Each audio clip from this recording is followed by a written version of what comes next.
कांग्रेस अध्यक्ष सोनिया गांधी ने बीते मंगलवार को 3 नई कमेटियों की घोषणा की है। Task force 2024 political affairs group और सेंट्रल प्लानिंग ग्रुप की जिम्मेदारी राहुल गांधी की गांधी जयंती 2 अक्टूबर से प्रस्तावित भारत जोड़ो यात्रा की रूपरेखा तैयार करना और उसका समन्वय करना है। तो दूसरी तरफ राजस्थान की राजनीति में चर्चाओं का विषय बने हुए सचिन को भी यहाँ बहुत बड़ी भूमिका सौंपी गई है। सचिन के अलावा राजस्थान दिग्गज नेता भंवर जितेंद्र सिंह को भी एक अहम कमेटी में रखा गया है। कांग्रेस की राष्ट्रीय कमेटी की समिति में पायलट को मिली जगह से दो तरह की बातें हो रही है।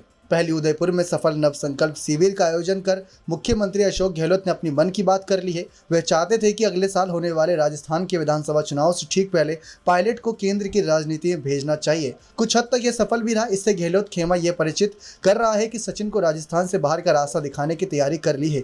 गहलोत समर्थकों ने तो नारा भी दे दिया है, राजस्थान जोड़ो भारत जोड़ो। दूसरी ओर सचिन पायलट को मिली जिम्मेदारी से उनके खेमे में भी खुशी की लहर है।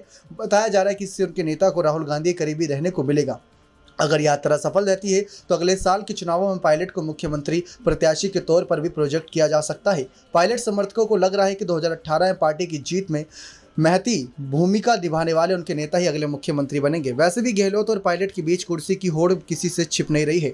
बता दें, राजस्थान के दो नेताओं को केंद्र में महत्वपूर्ण जिम्मेदारी मिलना खास है। दोनों ही बड़े नेता अपने अपने इलाके में अपनी धाक और दखल रहते हैं। भंवर जितेंद्र सिंह पहले भी राष्ट्रीय राजनीति में ही सक्रिय रहे, परंतु सचिन राजस्थान में ही सक्रिय रहे। बीच बीच में अटकलें भी लगती रही कि सचिन मुख्यमंत्री बनना चाहते हैं और पार्टी से नाराज चल रहे हैं। बीच में तो उनका भाजपा में जाने की खबरें भी हर अखबार में सुर्खियां थी। कुछ राजनीतिक जानकार कहते हैं कि अगर सचिन केंद्र में व्यस्त होते हैं तो 2023 के विधानसभा चुनावों की तैयारी की जिम्मेदारी पूरी तरह गहलोत के कंधे पर होगी। इससे उनके सामने कोई चुनौती नहीं और वे आसानी से खुद को मुख्यमंत्री के तौर पर प्रोजेक्ट कर सकेंगे। अब इस मसले पर अनौपचारिक मोहर भी लग चुकी है। लेकिन आपको बताते चले, दूसरी ओर पायलट के प्रति सहानुभूति रखने वाले राजनीतिक पंडितों का कहना है कि जब उन्हें पार्टी को देश भर में मजबूत करने की जिम्मेदारी मिली है तो ये समझना गलती होगी कि उन्हें राजस्थान से बाहर भेजा जा रहा है। आने वाले समय में सचिन और बड़ी ताकत के साथ राजस्थान की राजनीति में लौटेंगे।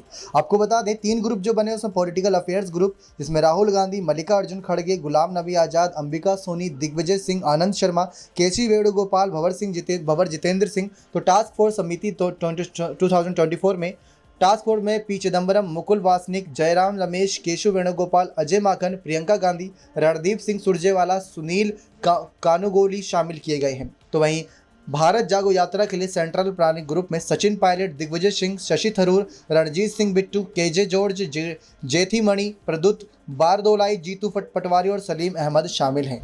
सचिन पायलट की बड़ी भूमिका पर आप अपनी राय क्या रखना चाहेंगे? क्या सचिन को केंद्र की राजनीति में सक्रिय होना चाहिए? राजस्थान की अपनी राय खुलकर रखिएगा। Next 9 live.